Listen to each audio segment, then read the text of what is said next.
This is one of America's allies in Southeast Asia. This young man is 11 years old. He carries an M16 rifle. He tells me he's used it 4 times already in combat against the North Vietnamese. This year's biggest battle in Indochina is raging not in Vietnam, but here in the mountains of Laos. It pits North Vietnamese regulars against a secret irregular army, organized, advised, supported, and paid by the Central Intelligence Agency. The key to the battle is a high ridge line. This is the famous Skyline Ridge, the keystone of the defensive position at Long Chen.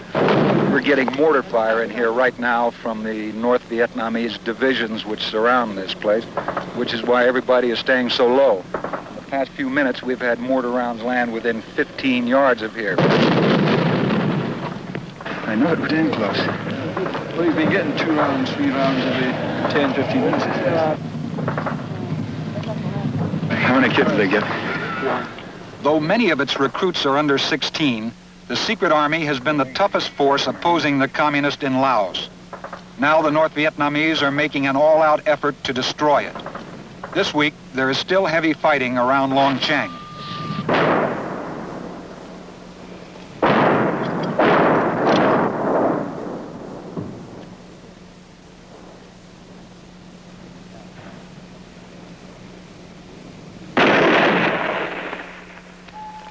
The secret army now has men from various ethnic groups, but it began among the Mao hill tribes.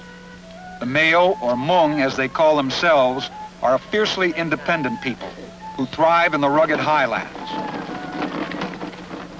Today, most are refugees, clinging to those patches of the mountains still under government control. Despite 10 years of defeat and suffering, most have remained staunch allies of America. Today, with other hill tribes, they are still the backbone of the secret army and make it the closest thing to a people's army on the government side. They have paid dearly for their commitment. Their camps are built of the debris of war. They move constantly, shifting locations as the war sweeps back and forth across their mountains. At each new spot, they dig in to await the next attack. When there's time between moves, they still plant their opium poppies. For centuries, opium was their only cash crop. But the war has reduced the crops to the point where the Hmong smoke most of it themselves. This is Bum Long, 45 miles from the North Vietnamese border and the only major secret army base left in the far north. To get here means a long flight over enemy territory with the pilots dodging anti-aircraft positions. The only link with the outside world is the airstrip, and it is frequently closed by enemy shell fire. There are 6,000 people here. Only a few hundred are soldiers advised by the CIA. The rest are women and children.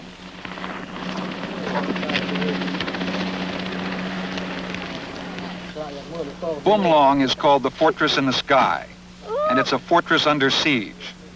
The people spend most of their time repairing the damage from the last enemy attack and digging deeper for the next one. The local Hmong commander requires each family to dig and maintain its own bunker. Casualties have been high, including hundreds of civilians. Manpower is so scarce that some positions are guarded only by straw dummies. Because of its strategic location, the Hmong and their CIA advisors are determined to hold Bum Long as possible. That may not be much longer.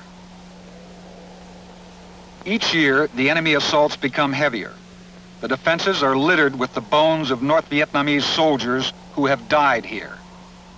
This week, the secret army has been using these positions to attack enemy supply routes. The object, to relieve pressure on Long Chen.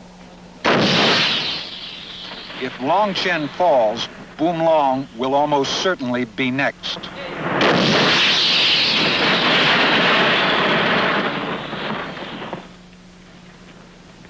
For years, this compound in the village of Long Chen was one of the most secret spots on Earth. This was headquarters for the CIA and the secret army in Laos. It was a little bit of America, crammed with sophisticated electronic gear. Journalists called it Spook Heaven. This year, Spook Heaven has become part of the front line. The CIA has moved to a new location. We talked to a CIA man assigned to the secret army. The agency calls him a case officer. He's a civilian, but in any other war, he'd be called a military advisor. Just what do you CIA men do up here? Well, first of all, let me set the record straight that we do not command any of the combat troops. Our primary role is one of supporting the indigenous Lao forces in MR2. That support involves a number of things. Some of it is technical advice. A great deal of it is training. It involves advice. Well, our advice is one of keeping them informed on what is possible with the resources that are available. What are we trying to accomplish up here? Well, the primary aim of the United States government in Laos is to assist the people of Laos to have the kind of government that they want to have. Our job is not one of telling them how to run the war or of having the war become our war.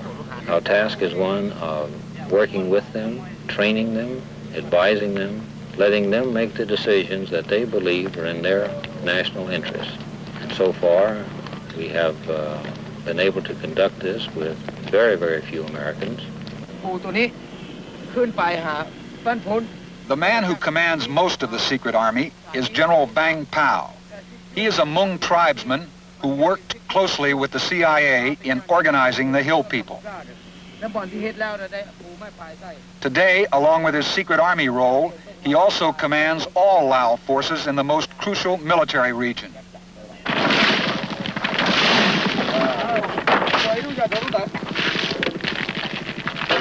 We found him helping his soldiers repair shell holes in the airstrip near his headquarters. He is definitely not an armchair general.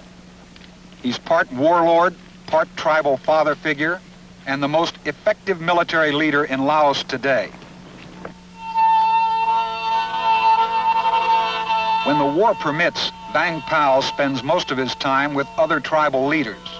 The Hmong look to him for leadership in politics as well as fighting. But in the tribal hierarchy, Vang Pao is not a dictator, but a sort of first among equals. Decisions are reached only after the traditional long discussions with other clan chiefs. But Vang Pao's favorite spot is the front line. Some of his American CIA advisors complain that VP, as they call him, spends too much time in the foxholes and not enough time plotting grand strategy. But the fact is the soldiers, especially the Hmong soldiers, fight best when VP is around. And despite his advisors, Vang Pao is not about to change his style, even when his arrival attracts enemy mortar fire.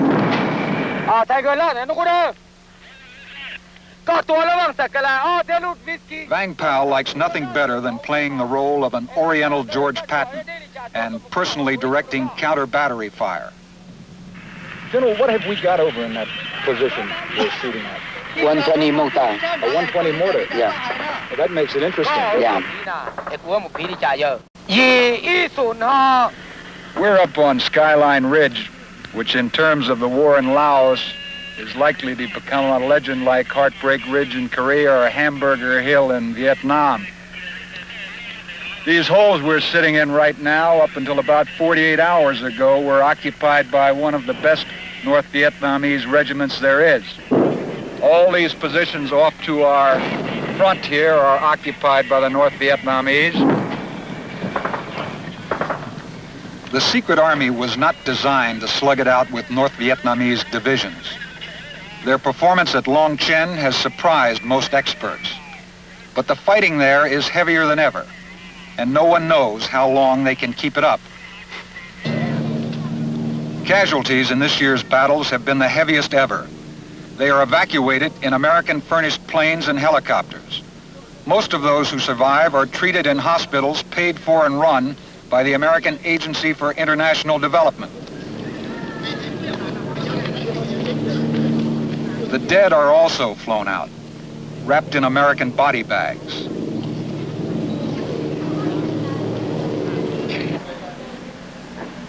The lightly wounded can expect to be back in the front lines quickly. They can also expect a visit from General Vang Pao, who tries to make sure they get the best care available. Frequently, he is accompanied by an aide-de-camp with a briefcase full of money. Vang Pao and his men receive their money direct from the CIA, bypassing the corruption that plagues the Lao regular army. By Lao standards, they are very well paid. Critics have suggested that the rice and money from America are the secret army's main motivation. No amount of money or rice or medical treatment is going to get any young man to stand up and fight the North Vietnamese and run the very high risk of being killed or maimed for life. Because remember, these are irregulars. They're very much like we had in the Revolutionary War in our own country. They volunteered in and they can volunteer out. The Hmong attitude is that this is his homeland. They're here and they're fighting because this is their homeland. They lose this and there's no place else for them to go. But each year, the Hmong homeland shrinks. The battles are bigger, the casualty list longer, and there are signs of weariness among the hill tribes. Vang Pao spends a lot of time visiting the isolated Hmong settlements, trying to boost his people's morale. Except for the small local garrison, there are usually few men present. They are all away at the front. One of his unpleasant duties is to inform wives and mothers that their loved ones are dead or missing.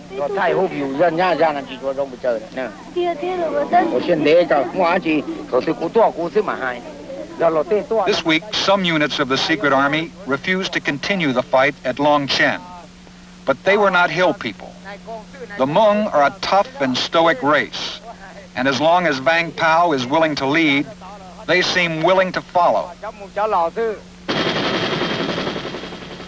To continue the fight, the secret army has to look beyond Laos for recruits.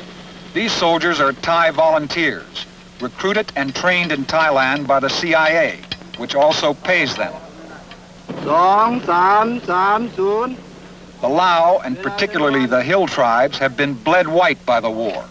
They have simply run out of manpower. The result is about 8,000 Thai volunteers presently fighting in Laos.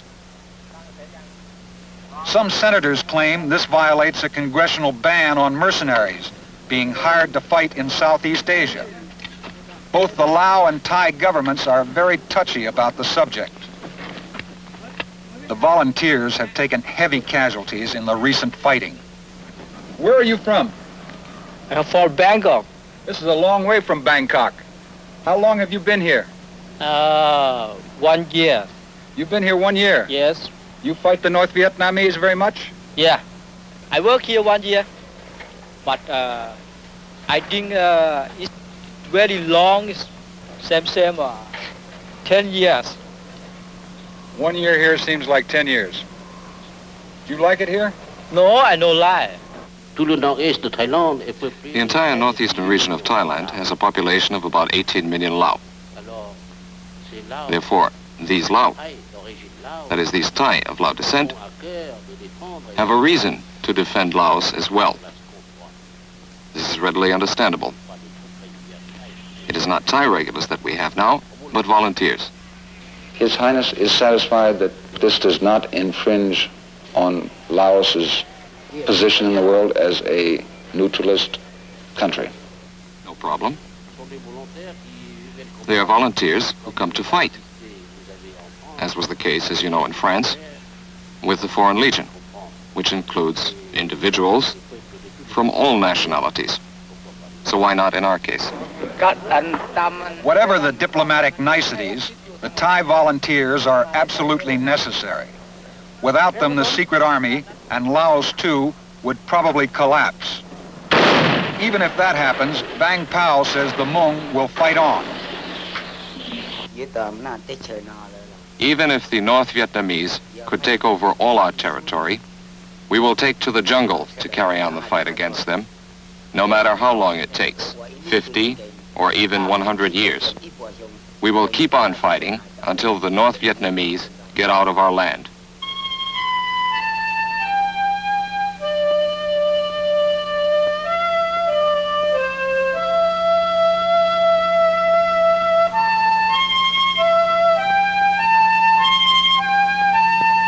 These days, Vang Pao seldom sees his home or children.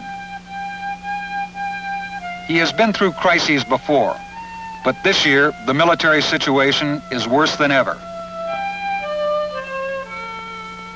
He's troubled for the future of his children and his people. But he says he's confident that America will never simply abandon the Hill people.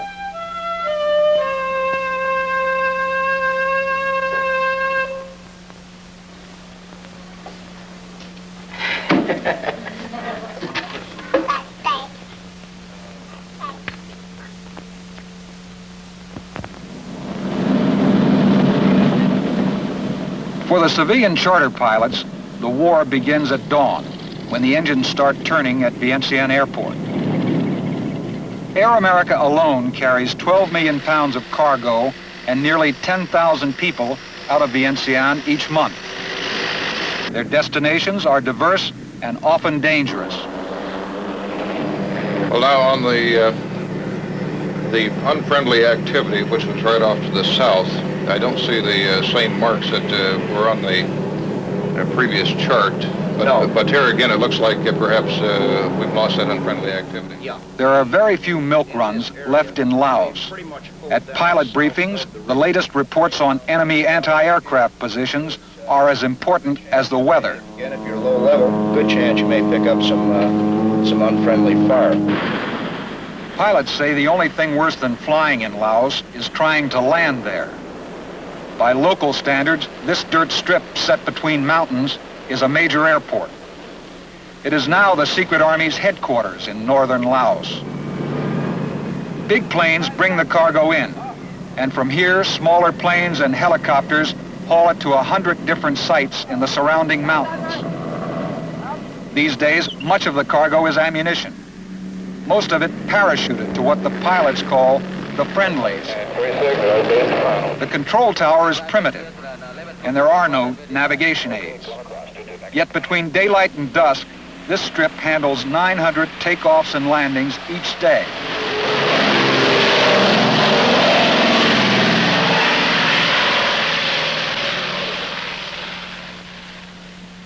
Some of the planes end up like this.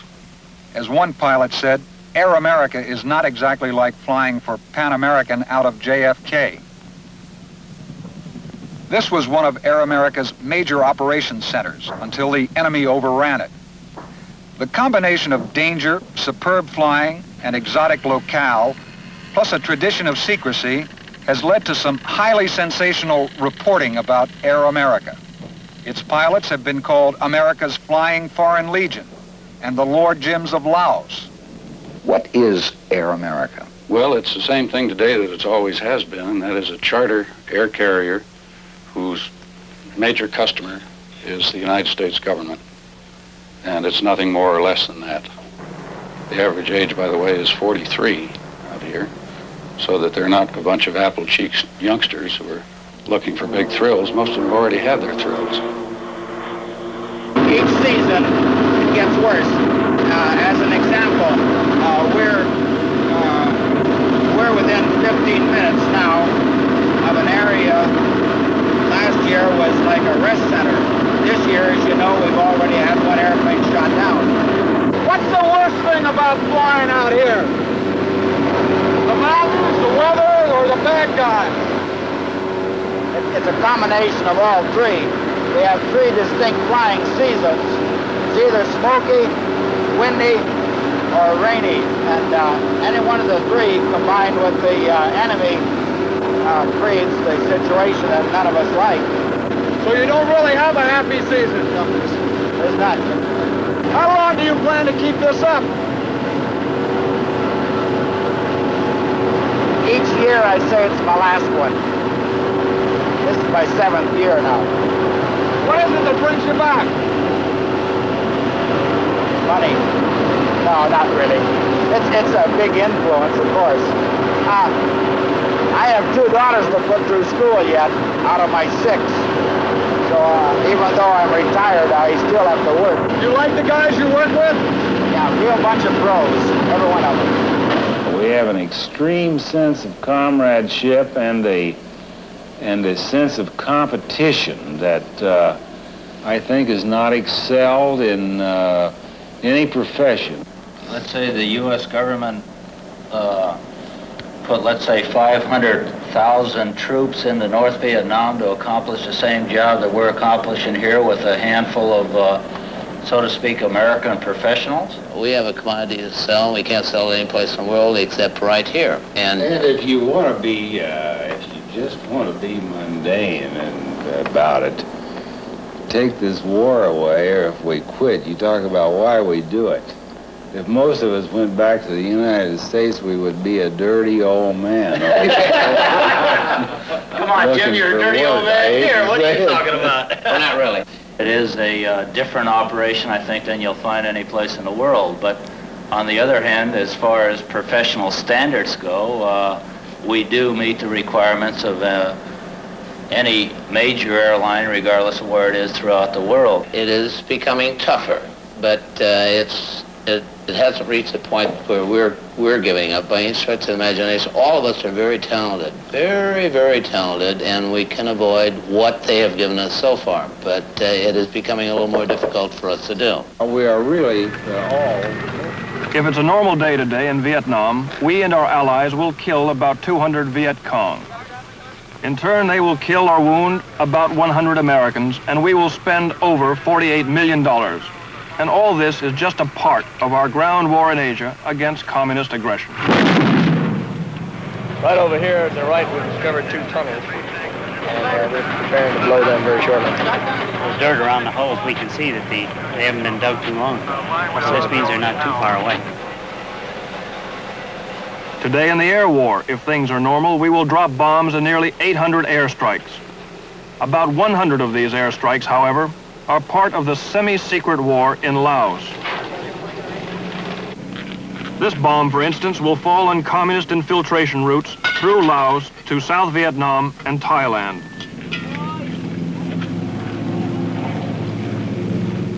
Like the bomb, the plane, the equipment, the rockets, the war itself is American-made, supported, supplied, or directed.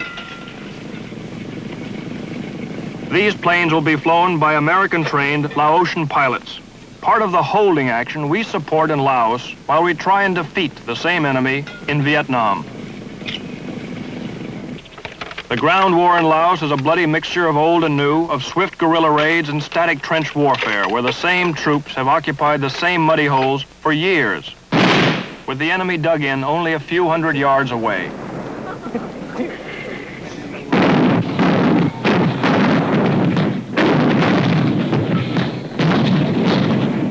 Despite 2 formal peace treaties, the guns really haven't stopped firing in 12 years, making this Asia's longest continuous shooting war.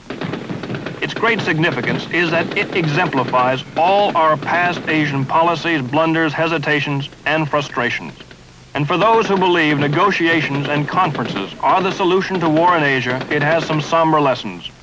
Since 1953, tiny Laos has probably been negotiated over and conferred over more often and by more people than any spot on Earth. This is the result. The tragic war in landlocked and impoverished Laos is less an ideological battle than a problem of simple geography. For the communists to carry out their infiltration of Thailand and their war in South Vietnam, they need to travel through Laos. Battalions of North Vietnamese are dug in on the Plain of Jars, the traditional invasion route to the Mekong. Chinese engineer battalions are building roads towards the border of Thailand from China's Yunnan province.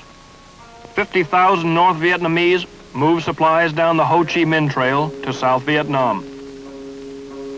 Communist supplies are moved from Cambodia to South Vietnam along the Sihanouk Trail. The fight to stop this aggression is part of the battle for Asia. Tonight, Laos, the forgotten war. Ted Yates, NBC News, reporting.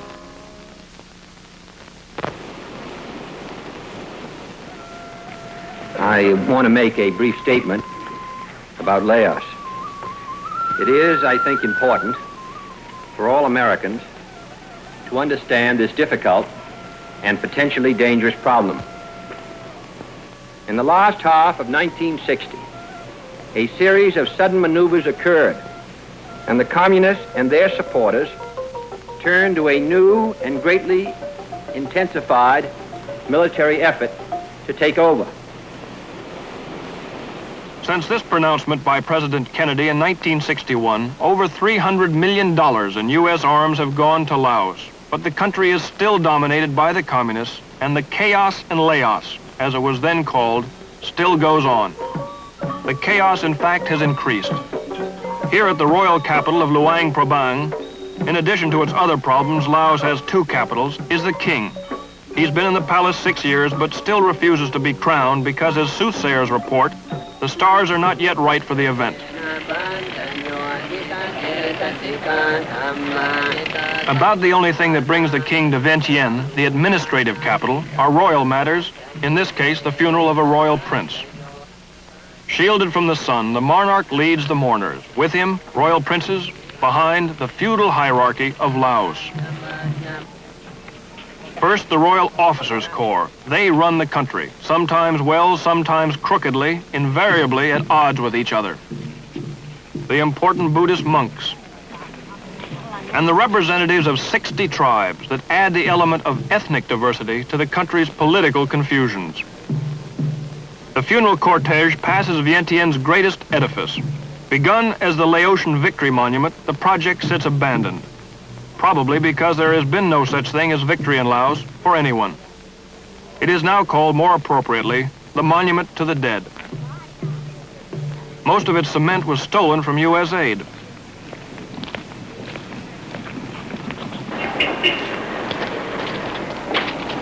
Royal funerals are one of the events that attract all of Vientiane's diplomatic corps, one of Asia's best stocked. Among the world's great fantasies is Laotian neutrality. But this myth enables all the enemy diplomats to mingle socially, including those fighting the hardest in Laos. Both North and South Vietnam attend a day's funeral. And bedecked in proletarian finery, the jaunty dean of the diplomatic corps, the communist Chinese ambassador. When I use a word, Humpty Dumpty said in Alice in Wonderland, it means just what I choose it to mean, neither more nor less. In the fantasy of Laos, the word neutrality is used much the same way. To some, neutrality means peace, or at least hope.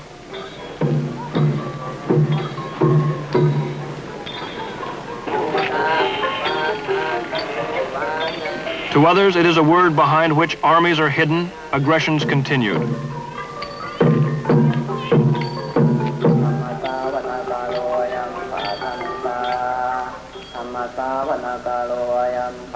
And still to others, neutrality has come to mean what in fact it is in Laos: war, pain, fear. A relentless and brutal series of events that each year leads the entire kingdom of Laos on an elaborate and costly funeral march towards its own national grave, under the interested scrutiny of the world's diplomats.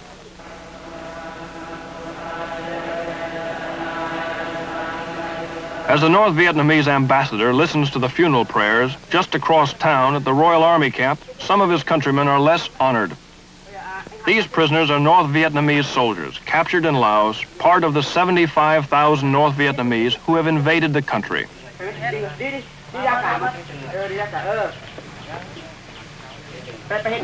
About 2/3 of them operate the Ho Chi Minh Trail. The rest, including 15 regular battalions, do most of the fighting in Laos, and have ever since President Kennedy's announcement in 1961. Laos's own communist forces, called the Pathet Lao, number about 24,000. They are not the best soldiers, and without massive North Vietnamese intervention, they probably would not be much of a threat. And here we see Pathet Lao soldiers shopping in Vientiane's marketplace. Under the 1962 Geneva agreements, the Pathet Lao became part of the legal coalition government. The communist leaders soon pulled out and resumed fighting. But Laos being what it is, the Pathet Lao are permitted to do their marketing in the same capital they are trying to conquer. Among the numerous curiosities here in the capital of Laos is this building on my left. This is where the enemy lives, 100 of them, fully armed and uniformed. How do you do? Ça va? Do you speak English? No parle English? Hey, laddie, are you a Pathet Lao soldier? What we're trying to do, you see, is show the American public, get a good look at the enemy. And I thought perhaps you would come out here and pose for our camera. Do you speak English, my friend? Do you speak any English? Parlez-vous anglais? Oh, no. No parlez? No. Okay, monsieur. I just wanted to take some pictures. Filmar el soldado, the soldier, for American television. Just let them see what the Pathet Lao soldier. The point that we're trying to make here is that this is the Pathet Lao. These are our enemies. And they have, in the last year, killed 14,000 Laotian soldiers and civilians. They've practically cut the country in half. They have, in addition to all that, they have turned the Ho Chi Minh Trail with the help of North Vietnamese regular soldiers into a boulevard, but nonetheless they enjoy the comparative security of these buildings. They do their shopping across the street in the morning over here in the marketplace. This just points up one of the many Alice in Wonderland aspects of this very peculiar war in Southeast Asia. Okay? What's wrong? Can't we? Do you speak English? Parlez français? Okay? No?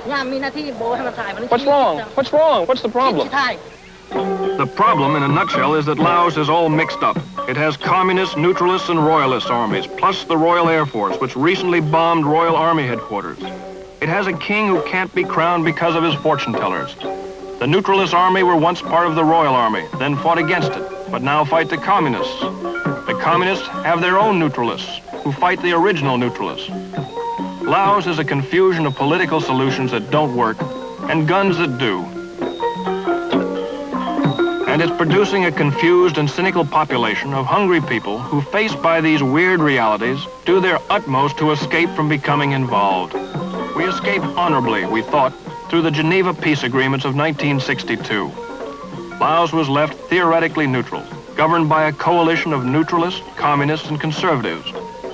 But the three-headed government never had a chance. When the communists could not dominate it, they wrecked it. Theoretically, the war in Laos was settled at the conference table. But in fact, the war goes on, and Laos stands a monument to the failure of a negotiated peace.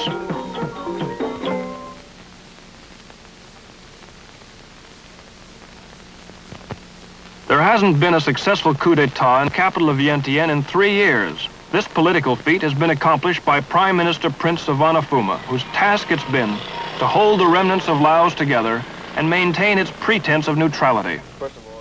Formerly a sincere neutralist, his disillusionment in the communists has finally found expression. Altesse, would you evaluate the political and military situation in Laos and explain what will be needed, in your view, to restore peace and unity to the kingdom? La situation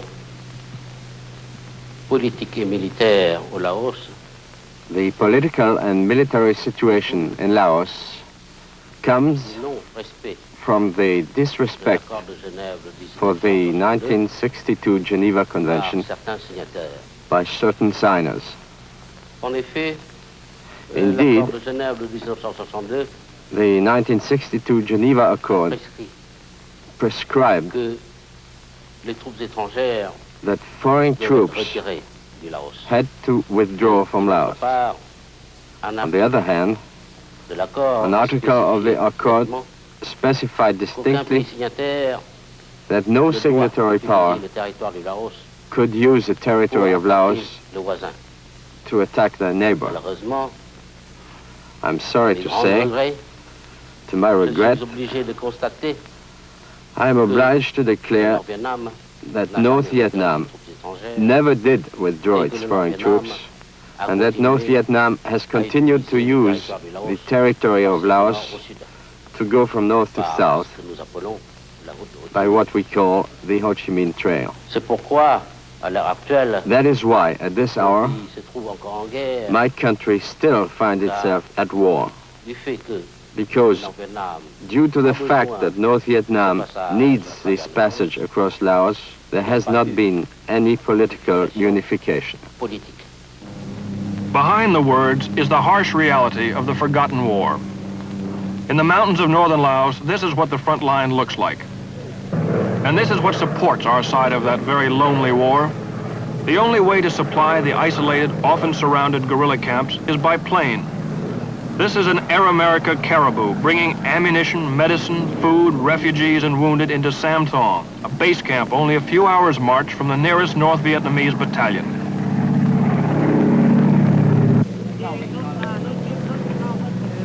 The Mayos, largest of the Laotian hill tribes, hold Sam Thong, do the bulk of the fighting, and suffer the most. But this is still an American war, fought with American weapons, financed by American dollars, and supported by American planes. Unlike the North Vietnamese, the United States withdrew its military advisors from Laos in 1962, in accordance with the Geneva Agreements. As a result, the major burden of the war has fallen on American civilians. The plane belongs to Air America, operating under a civilian contract to the U.S. government. They fly in and out of 100 dirt strips. But still, as one pilot put it, the only thing worse than flying in this country is trying to land.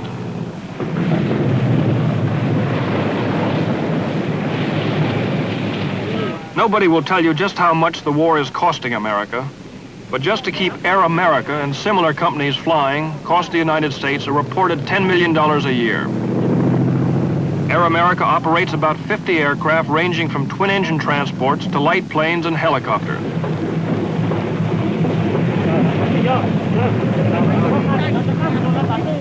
The war and the people depend totally on them.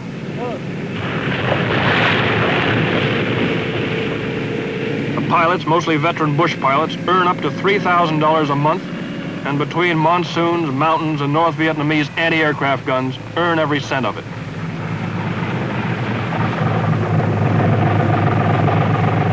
Air America refuses to comment on the number of aircraft losses in over 5 years of operation. But as a pilot said, on a clear day, which is damn seldom, you can see our planes lying all over these mountains.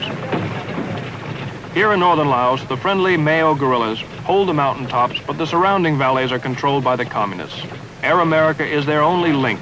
If it can't be moved by plane, it doesn't move. They carry everything from fresh eggs to the seriously wounded. Next to the quagmire they call a runway at Sam Thong is a 130-bed hospital which the U.S. built and helps operate. This is the first hospital these Mayos ever had. Over half the patients are combat casualties, many from communist landmines.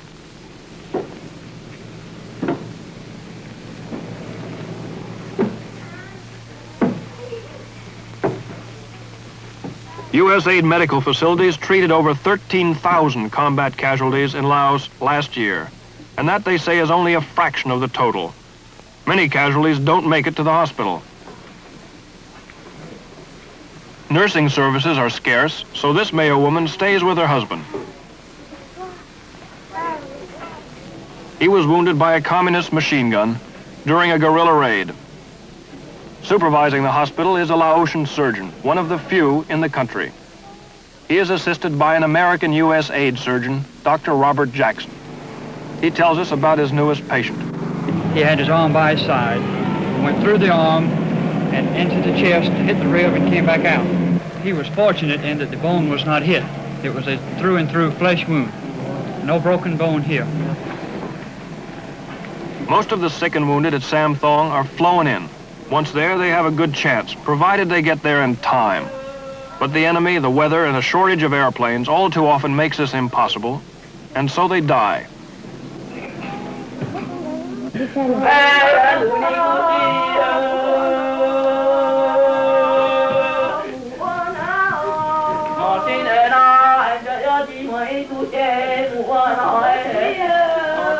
These are the bitter realities of the conference table neutrality in Laos.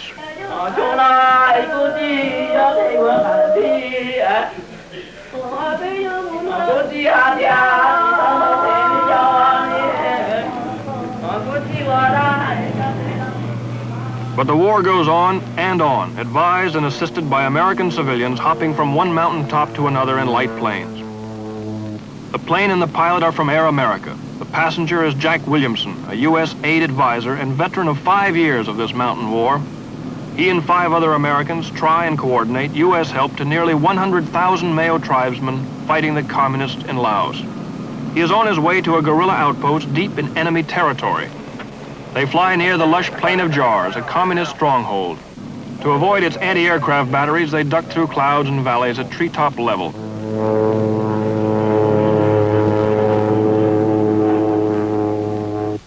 This is Williamson's objective, a hilltop surrounded by the enemy. It has no name, only a number. 1,800 Mayos, driven from their traditional homeland by the communists, try to survive here.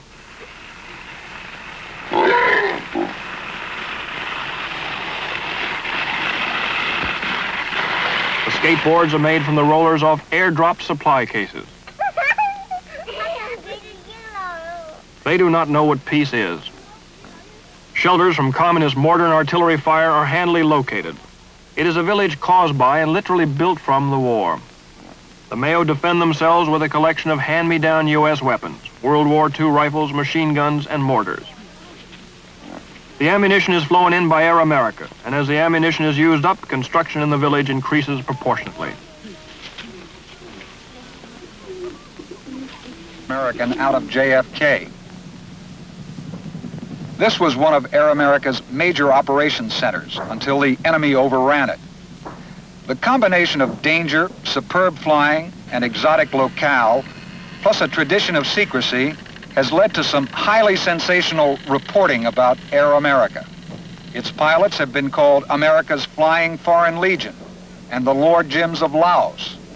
What is Air America? Well, it's the same thing today that it always has been, and that is a charter air carrier whose major customer is the United States government. And it's nothing more or less than that. The average age, by the way, is 43 out here, so that they're not a bunch of apple-cheeked youngsters who are looking for big thrills. Most of them have already had their thrills. Each season, it gets worse. As an example, we're within 15 minutes now of an area. Last year was like a rest center. This year, as you know, we've already had one airplane shot down. What's the worst thing about flying out here? The mountains, the weather, or the bad guys? It's a combination of all three. We have 3 distinct flying seasons. It's either smoky, windy, or rainy. And any one of the 3 combined with the enemy creates the situation that none of us like. So you don't really have a happy season? No, there's not. How long do you plan to keep this up? Each year I say it's my last one. This is my 7th year now. What is it that brings you back? Money. No, not really. It's a big influence, of course. I have 2 daughters to put through school yet, out of my 6. So even though I'm retired, I still have to work. You like the guys you work with? Yeah, a real bunch of pros, every one of them. We have an extreme sense of comradeship and a sense of competition that I think is not excelled in any profession. Let's say the U.S. government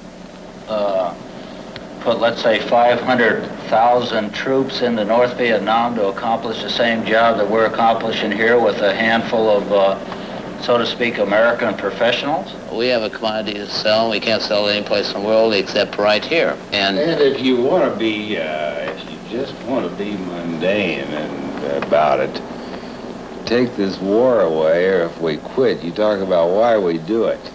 If most of us went back to the United States, we would be a dirty old man. Come on, Jim, you're a dirty old man here. What are you talking about? Well, not really. It is a different operation, I think, than you'll find any place in the world. But on the other hand, as far as professional standards go, we do meet the requirements of any major airline, regardless of where it is throughout the world. It is becoming tougher, but it hasn't reached the point where we're giving up by any stretch of the imagination. All of us are very talented, very, very talented, and we can avoid what they have given us so far. But it is becoming a little more difficult for us to do. We are really most all highly experienced, qualified people, and we've gone through this thing before, and it's thrill. It's a business. It is not a romantic devil-may-care operation. We carry a lot of wounded people, and if we weren't there to carry them, they'd die. And about the time you participated in some of these uplifts of seriously wounded men, you get the feeling that there's a reason for being here. We move refugees by the thousands, and this again is a very heartwarming experience for a pilot and those of us on the ground, because if we didn't move them, they'd be overrun and made prisoners and made bearers by the opposition. We carry rice, we carry food to the people, medical supplies. Rice is dropped in 80-pound sacks. Nearly 1/4 of the country's population are displaced persons. Most have fled the communists. Some have fled our bombing of the communists. 250,000 people are outright refugees, existing on American handouts. Over 100,000 depend on aerial delivery for survival. Supervising the relief program is a handful of American AID men. They spend most of their time in remote locations like this. It's a measure of the loyalty of the hill tribes that in 10 years of wandering unarmed through the communist-infested mountains, not a single AID man has been betrayed to the enemy. นี่คือเจ้ายังมาจากเมืองมายังมาได้30 มื้อได้30 มื้อบ่ They are not CIA agents. Their job is to help refugees. But even this function is indirectly linked to the war. If enough refugees flee the enemy, the communists may be left trying to conduct a people's war without people. The aid program also runs hospitals. This one treats over 40,000 people a year. Many of them are flown in by Air America and Continental. This little girl was hit by grenade fragments in a remote village. Few Americans object to this sort of American involvement in Laos. But the General Accounting Office reports that much of the AID money Congress thought it was appropriating for civilian health care was being used for medical support of the secret army. Until recently, at least, even deceiving the United States Congress was considered a legitimate tactic of the secret war. The latest North Vietnamese offensive has already created 50,000 new refugees. Most of them are Hmong tribesmen, and for most of them, this is the third time they've been uprooted. At their last location, AID had provided them with homes, schools, and a dispensary. Now they're back to square one, huddled on a bleak hilltop, sheltered by parachutes and scrap lumber. They are both tired of the war and nervous about a peace settlement that would abandon them.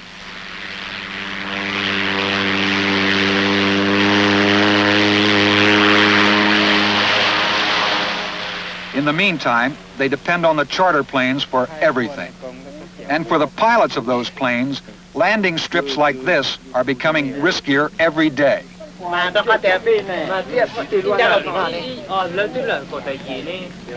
Has this increase in enemy activity and the loss of real estate, has this affected the morale of the pilots? No, I think it's probably made them more cautious.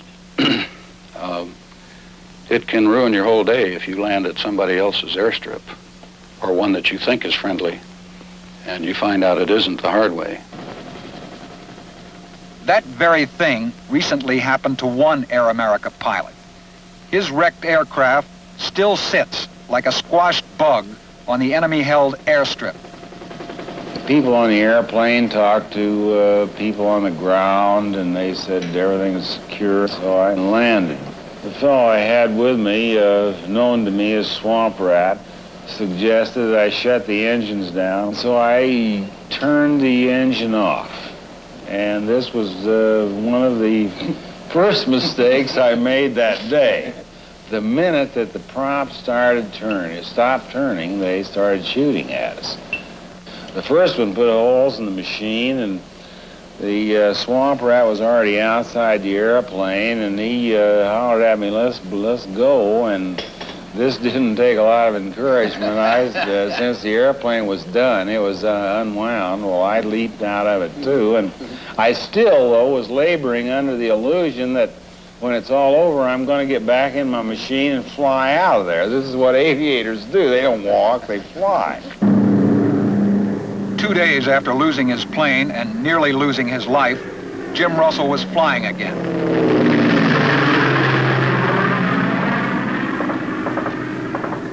The first battle of Long Chen was reaching its climax, and only the performance of the charter planes enabled the secret army to turn almost certain defeat into at least a temporary standoff.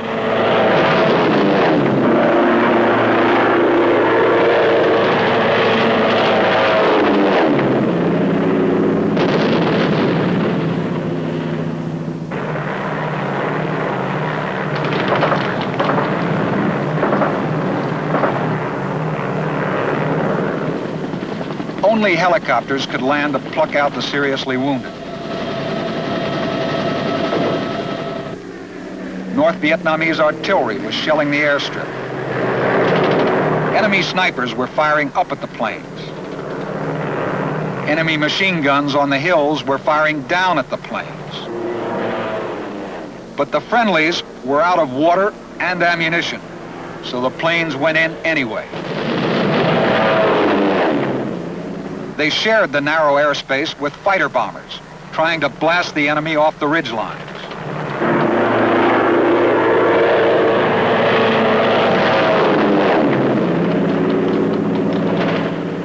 To the charter pilots, it was just another mission.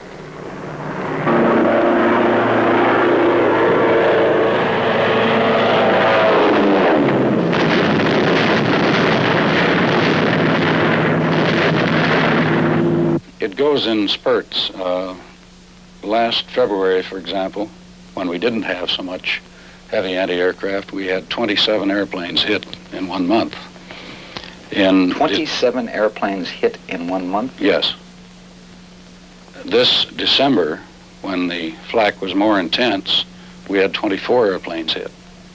However, the hits can be more serious because you're dealing with a larger caliber of weapon. But that is part of the challenge, that is part of why we are here. And it's not a death wish by any stretch of the imagination. It is a little competition with the other side, and try to survive. And use my talents against their talents, and usually win. Who's complaining? Don't blimey. Sorry about that. You got it. Rick, no bloody fair. The favorite watering spot for the oddball warriors of this oddball war is the Purple Porpoise Bar. The clientele includes spooks, military attachés, pilots, and diplomats. There is a better way, you silly sod.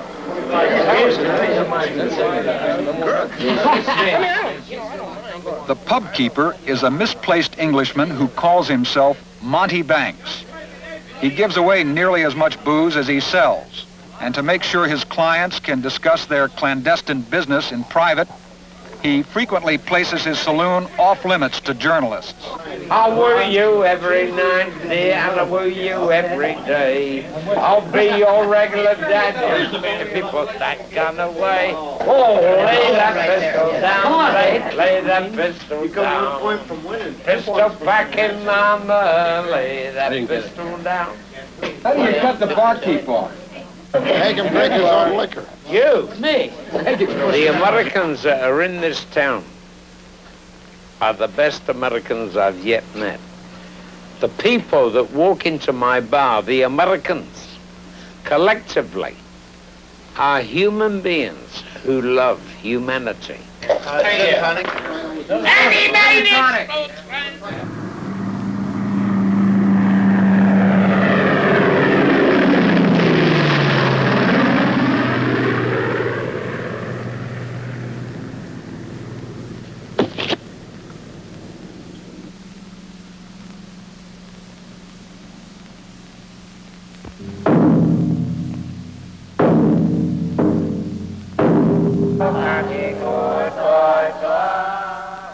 Legend has it that whenever the city of Vientiane was threatened by invaders, the monks of this temple would pray and beat the sacred drum to summon forth a dragon which protected the city.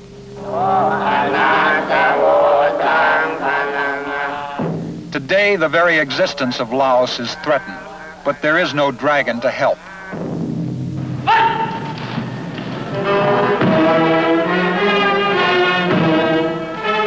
Even in the best of times, Laos is a fragile country. The only unifying force is allegiance to the king. Even the communists pay lip service to the throne. But that doesn't keep them from shelling the royal capital. After nearly $1 billion in American military assistance, the Lao Regular Army still leaves a lot to be desired. It does not fight well, but it has been fighting a long time. Over 1/3 of these military academy cadets are children of men killed in action.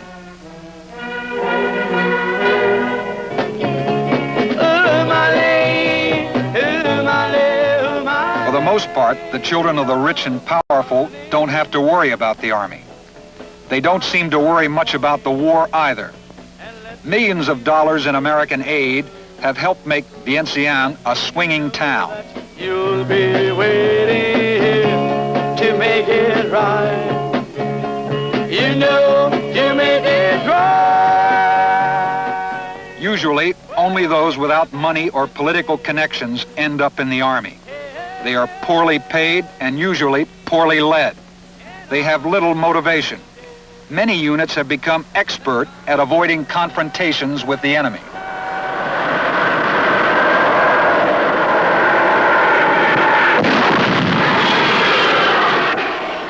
The main military factor in staving off the collapse of what is left of Laos is a massive bombing campaign. It involves Navy and Air Force jets, including B-52s, as well as the U.S.-supported Royal Lao Air Force. Most of the strikes in Laos are directed by American Air Force officers called FACs, or Forward Air Controllers. Accompanied by a Laotian observer, they cruise over enemy territory in a light plane, armed only with smoke rockets. Their task is to locate and mark the targets for the bombers. It's probably the most dangerous job in Laos. No one in Washington or Vientiane will say just how many bombs are being dropped or exactly where. But the facts say civilian targets are avoided.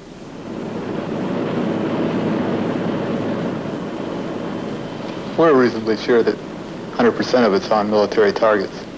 We have a system of assurances.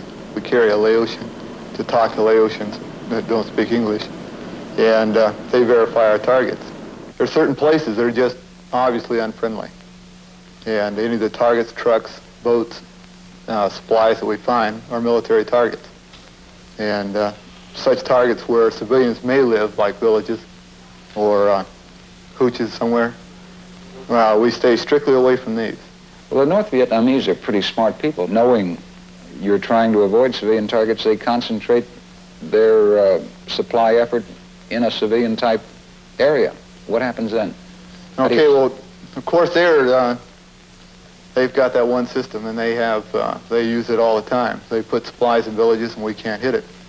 And of course, the Laotians fly the Laotian airplanes, and there are occasions where if they deem the target is important enough, then Laotians, strictly Laotians with Americans, no American involvement whatsoever, hit targets that they consider to be of vital importance. The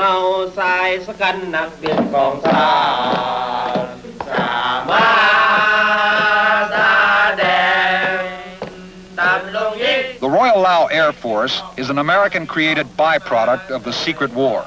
It's trained, equipped, and advised by Americans. And in a country where fighting spirit is hard to find, the Air Force has become an elite force. The pride of the Air Force are these fighter-bomber pilots.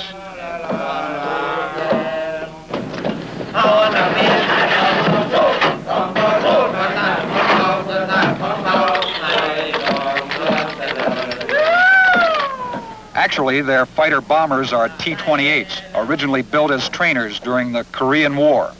But they are rugged, easy to maintain, and carry a surprisingly large load of bombs, rockets, and napalm.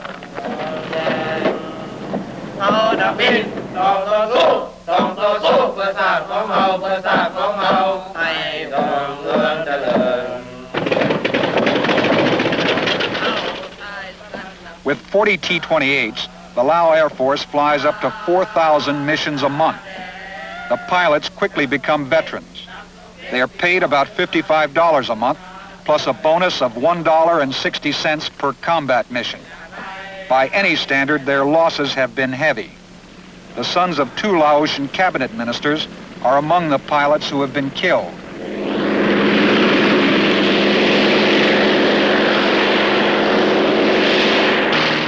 This year's enemy offensive has put new strains on the Air Force. There are more missions and more enemy anti-aircraft guns. For the pilots we flew with recently, it was the 5th mission of the day. Except for a short lunch break, they had already spent 7 hours in their cockpits. One of the things the ICC would like to investigate is Air America. It wrote to Prime Minister Phandanouvong 2 years ago asking permission to do so, but has never gotten a reply. In the meantime, the ICC has gotten so hard up for cash that it's leased one of its helicopters to Air America. And Air America needs all of them it can get for its battlefield support activities of the anti-communist forces in Laos. Neutrality in Laos makes for some weird plot turns. When the Canadian delegate suggested an investigation of the Ho Chi Minh Trail, the Polish delegate said, "Everybody knows there's a Ho Chi Minh Trail. Why should we bother investigating it?"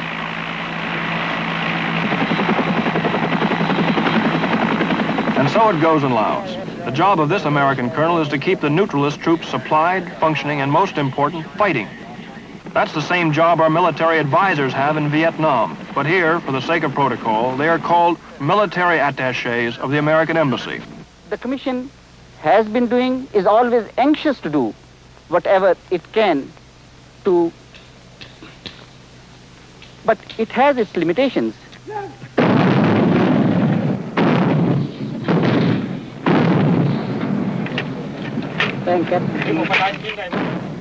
A spectacular example of its limitations is the daily slugging match of artillery along the plain of Jars between the guns of the communist North Vietnamese and the Laotians. This pile of artillery shell canisters represents the output of a single howitzer battery observing 2 weeks of Laotian-style neutrality. A day might come when we might be able to make a more effective contribution to the maintenance of peace and sovereignty and integrity, maintenance of peace in this part of the world. You're right on target, right on target.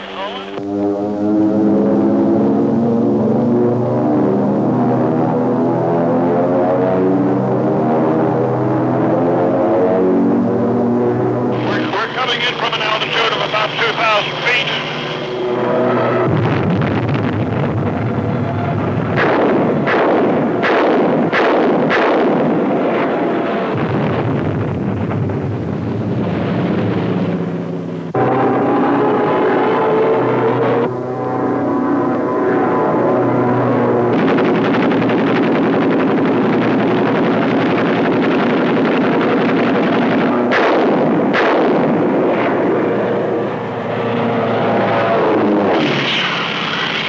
looks like a cache of arms or some kind of munitions. You can tell by the secondary explosions and all the smoke coming up through the jungles.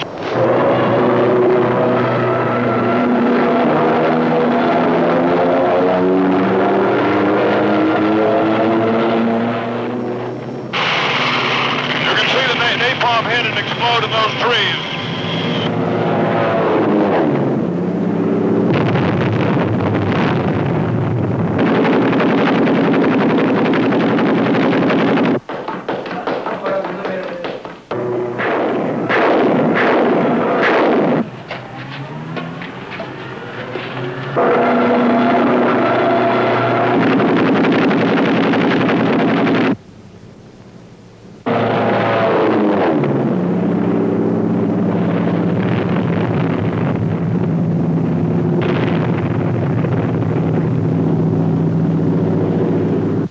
Of preserving the unity, neutrality, sovereignty, and independence of this country.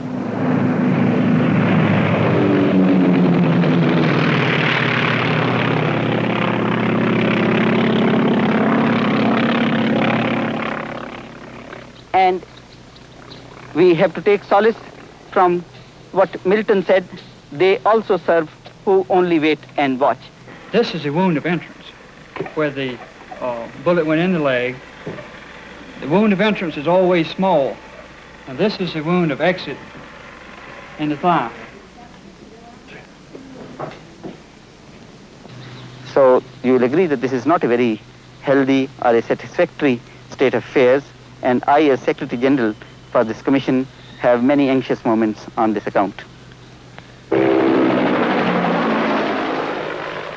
Despite the anxious moments of an entire world, the battle for Asia, from Vietnam seen here to Laos and more recently to Thailand, gets nothing but bigger. Its reality is hidden behind words, myths, and hopes. All sides fighting in Asia are signatories to various treaties and peace agreements prohibiting war. All sides insist they want peace. Perhaps that's why they're fighting so hard. Technically speaking, the war is illegal. Hostilities are technically prevented by the International Control Commission. The United Nations is also supposed to peacefully resolve differences. Each country loudly proclaims its desire for neutrality, yet a decade of aggression has violated everyone's neutrality and freedom. Repugnant as it is, force has been the sole reality in Asia. And the only really valid question seems to be this: are we, the United States, willing or able to fight communist aggression to a standstill on the mainland of Asia? One of the gunners in this armored column appears to have answered the question. He said, "We're going to make these damn people free whether they like it or not." Ted Yates, NBC News, reporting.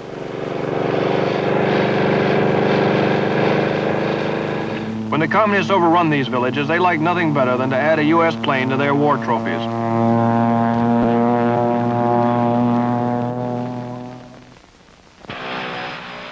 Landing facilities at the guerrilla camps in northern Laos aren't much.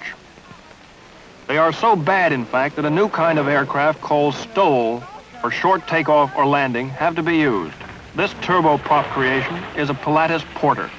It will lug 2 people and a ton payload over the mountains at 174 miles an hour, land in 150 feet, and take off in 300. With a 35-mile headwind, it gets off in 20 feet. And like the unconventional Pilatus Porter, the war in Laos has developed a new breed of frontline American advisor. Jack Williamson here is the example. Although a civilian, his main job is to keep the Mayo able to fight the communists. To do this, he spends much of his time behind enemy lines, is shot at often, has contracted malaria, hepatitis, and dengue fever. He's also learned to live with the Mayos, speak their language, and earn their loyalty. So effective is his work, the communists have placed a $25,000 reward on his life.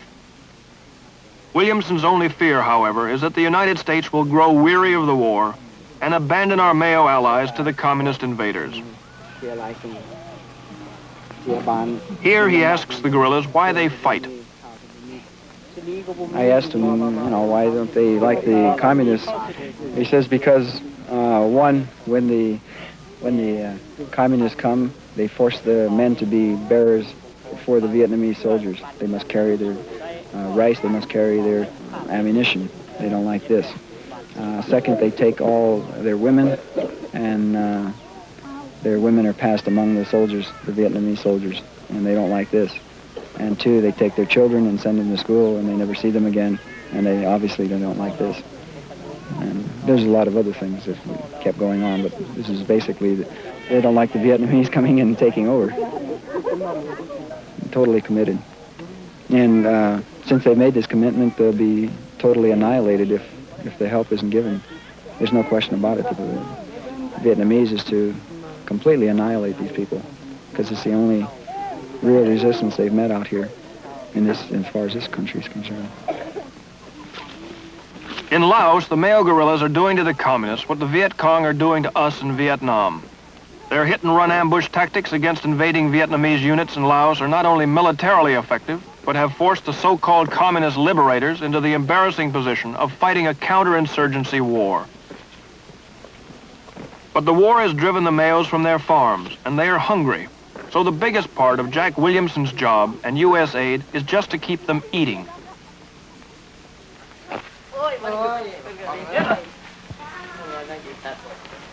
The rice is from Thailand, the coolies are Chinese, the money for it all comes from America, and the job is huge.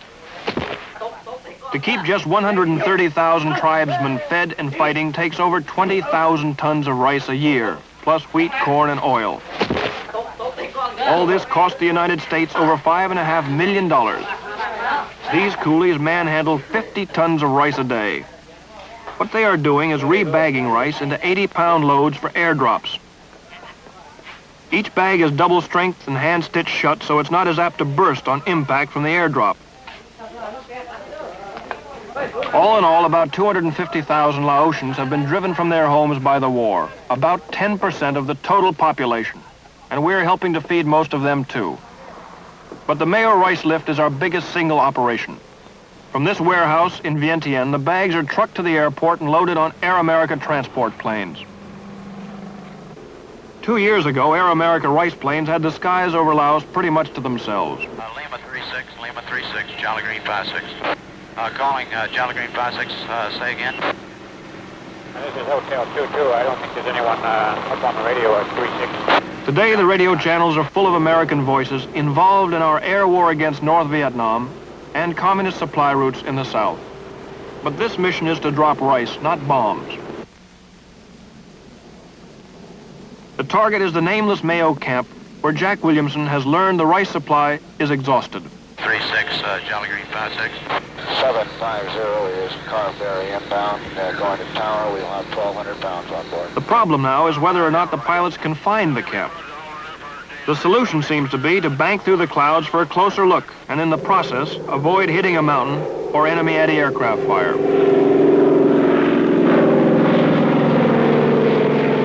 It's all rather risky in a lumbering World War II transport loaded down with 4.5 tons of rice. Through the broken monsoon storms, somehow the pilots get their bearings and grope their way toward the drop zone. In the rear of the plane, the cargo handlers have donned their wind masks. These men are called kickers because they literally kick the cargo out.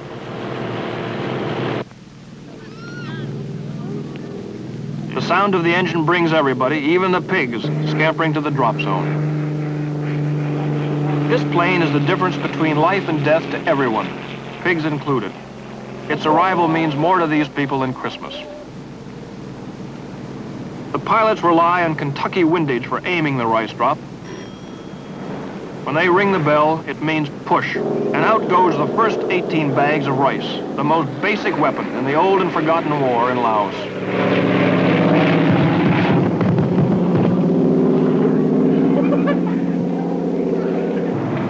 Air America pilots have become expert in this kind of sharpshooting.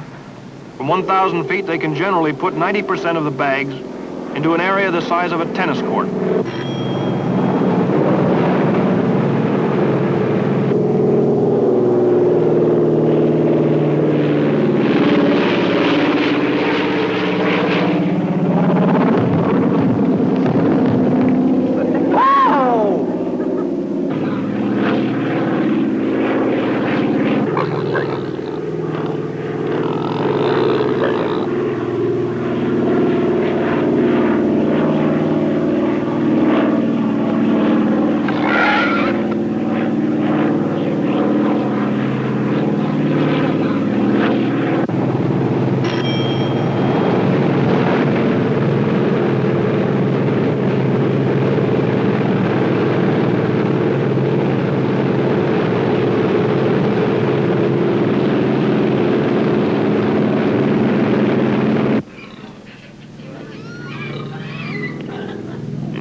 says the plane drops 108 sacks. This amounts to a 10-day supply for the 3 companies of guerrilla troops who hold this outpost and their families.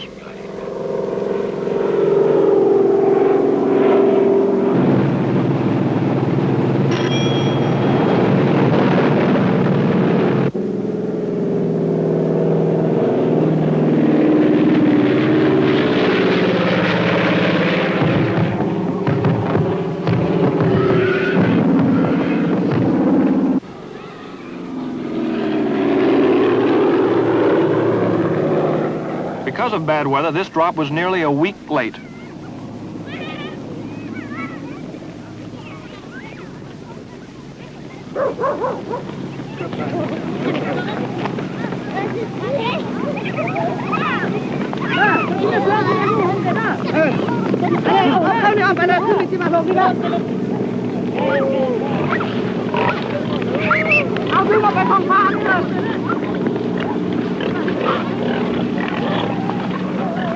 The U.S. aid program in Laos is not perfect, but it has come a long way from the early days when much of our money went to finance the import of Scotch whiskey and luxury automobiles for the politicians and generals back in the capital.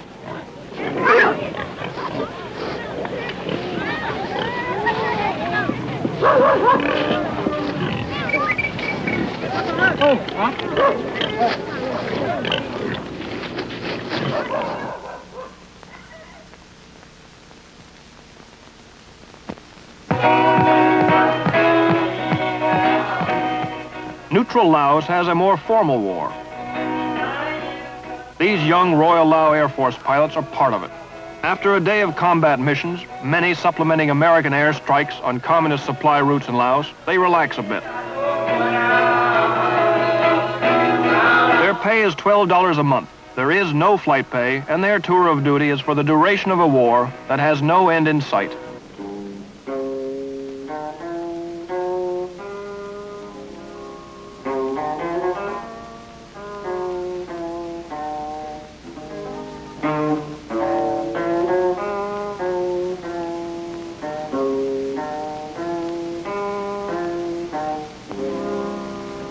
Their support is all from the United States Air Force, but like the rest of our military aid in Laos, it is given discreetly.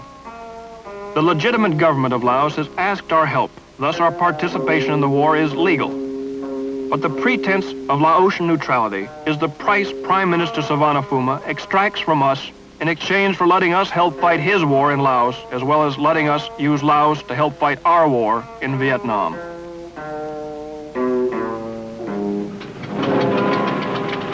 The masquerade of neutrality is based on Phandanouvong's reluctance to be labeled an American puppet, and his hope that genuine neutrality may come to Laos when the armed communists in his country have been forcefully driven out. Whatever may or may not happen in Laos, today and for the last 12 years, it's the same long war. Hello, Yates. Do you read 976? This is Yates. The Royal Lao Air Force has 24 of these C-28 fighter bombers in action. When the weather permits, they fly 7 days a week, supporting ground troops and shooting up North Vietnamese supply lines into South Vietnam along the Ho Chi Minh and Sihanouk trails, both of which run through Laos.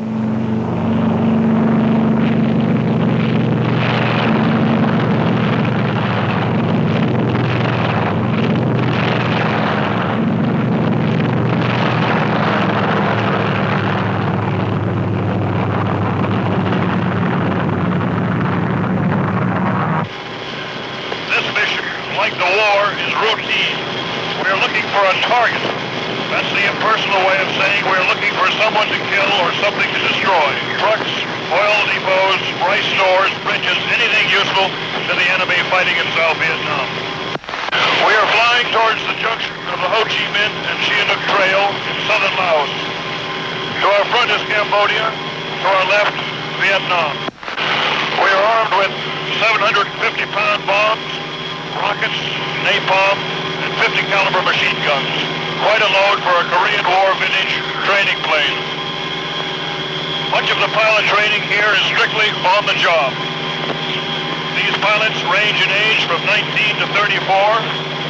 Many have been flying combat missions like this for 6 years.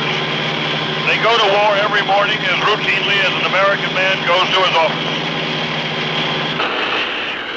About 8,000 feet below us is the famous Ho Chi Minh Trail. From here it doesn't look like much, but in fact it's quite an engineering feat to hack a road through these mountainous jungles.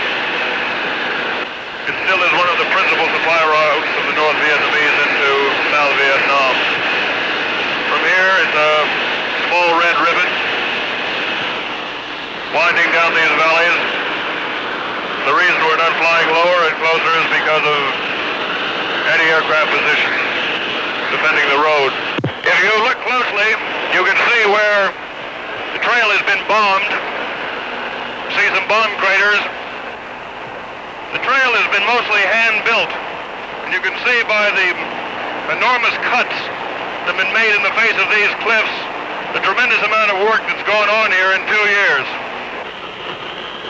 The reason the foliage on each side of the trail looks brown and dead is because it's been defoliated to make the target clear for the T-28 pilots. Meanwhile, back in the capital of Laos, the elaborate charade of maintaining neutrality is acted out. The plane belongs to the CIC, Commission Internationale du Contrôle. In English, the International Control Commission, or ICC. Gathered to see it off to Saigon in Cambodia with its cargo of vacationers and mail are members of its 3 delegations, Indians, Canadians, and Poles. Its budget in Laos is $2.2 million annually. Its job is to see to it no one violates Laos's neutrality. Since the ICC can only investigate breaches of neutrality at someone's request and by mutual agreement of the delegation, and since this seldom happens, it devotes itself to trivia. It is also going broke. China and North Vietnam quit paying their agreed-to shares back in 1963. So some of its facilities look a bit shabby. The Indians use this building beside the Mekong River. The Poles live outside town, where several of them have become expert orchid growers. The Indians, accustomed to the heat, are more athletic. They are also intensely proud of their postal service, boasting that a letter addressed to APO 56 New Delhi gets to Laos quicker than by any other means. The problem is there's seldom any official mail about the war they are supposed to control. So all the efficiency merely ensures record delivery of personal mail. They have their own wireless network too. On the circuit are its delegations in Hanoi and Saigon, who are also responsible for maintaining peace in Southeast Asia.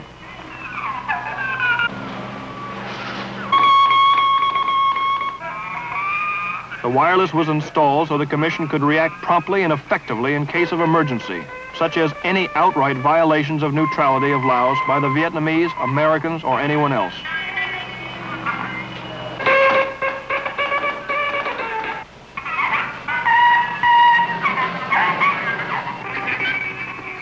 Most of the Commission's paperwork involves its unpaid bills. But on the few recent occasions that the Commission, with the Poles always abstaining, have actually made investigations, the reports have run up to 700 pages. They are sent to the co-chairman of the Geneva Agreement, Britain and the Soviet Union, and that's the last of them.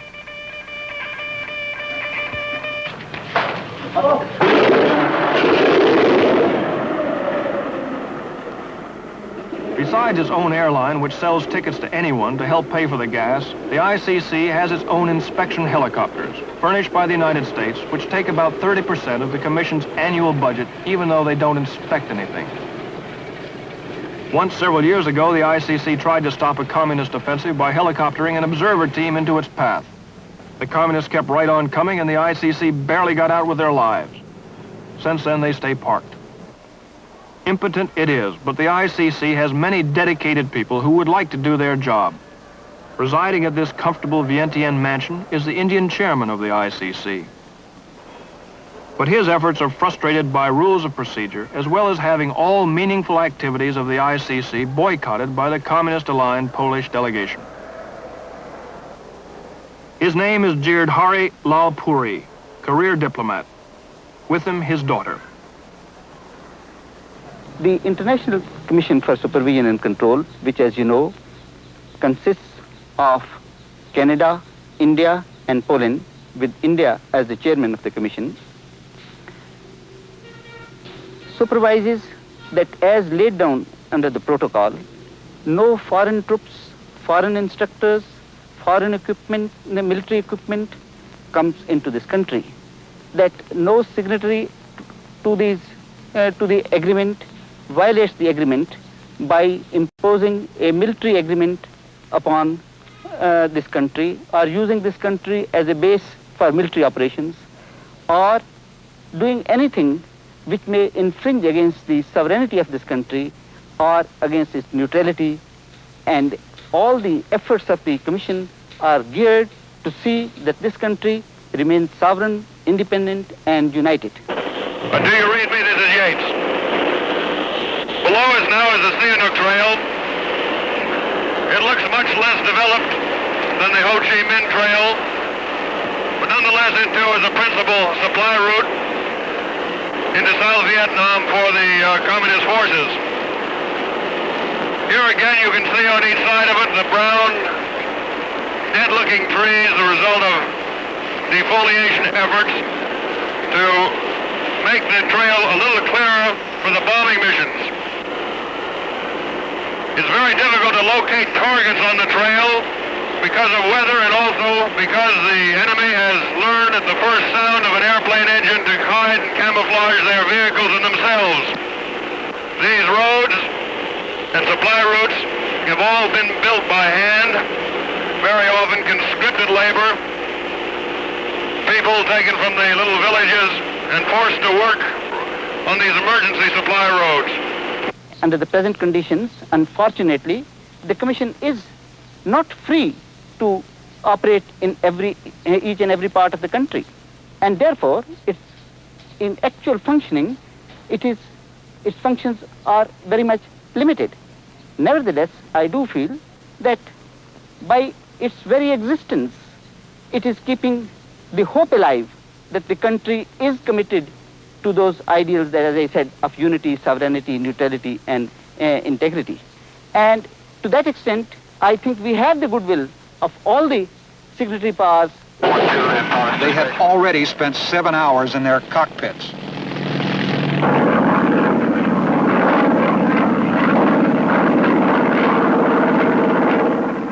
There were 5 strike planes on the mission, all of them loaded with a complete assortment of lethal ordnance.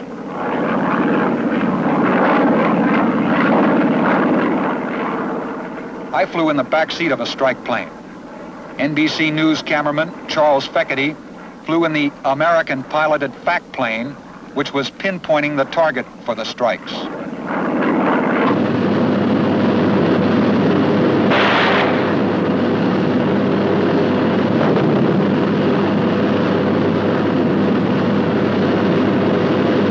We've just had the targets marked here, and now we're going to try to go in and cover it.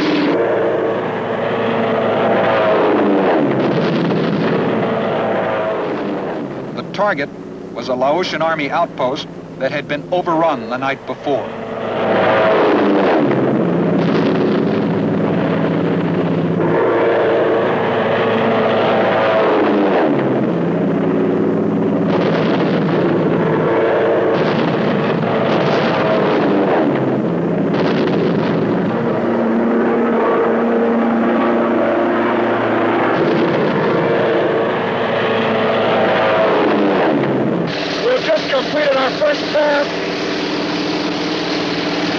We're going around again now.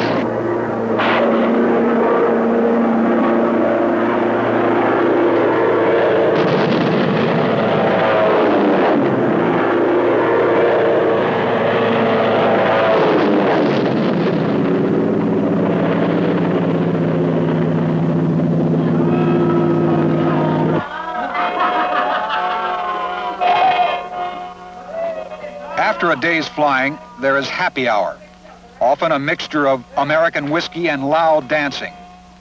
One pilot told me the whiskey helps him forget the 12.7s.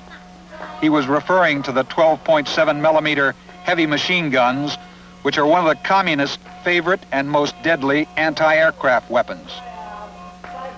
that thought always exists in the back of your mind. Now, you never know, of course, when somebody's going to pull in a 12-7. Whenever I go into a new area, I'm always careful to at least stay above the effective range of a 12-7.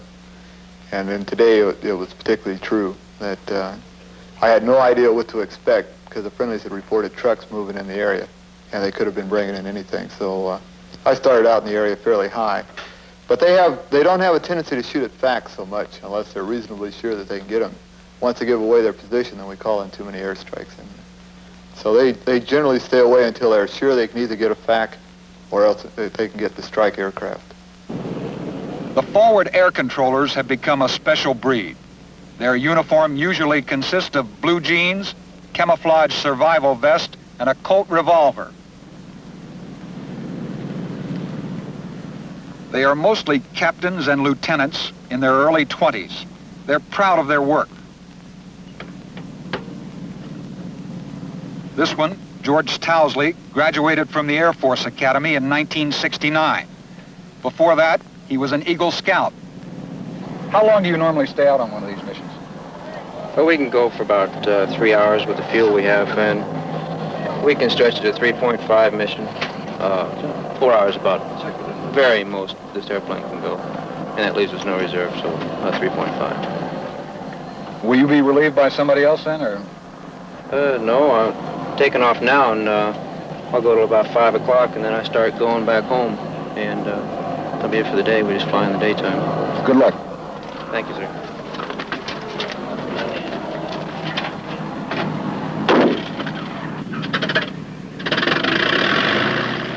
6 weeks ago, George Towsley's luck ran out. He was killed over Laos.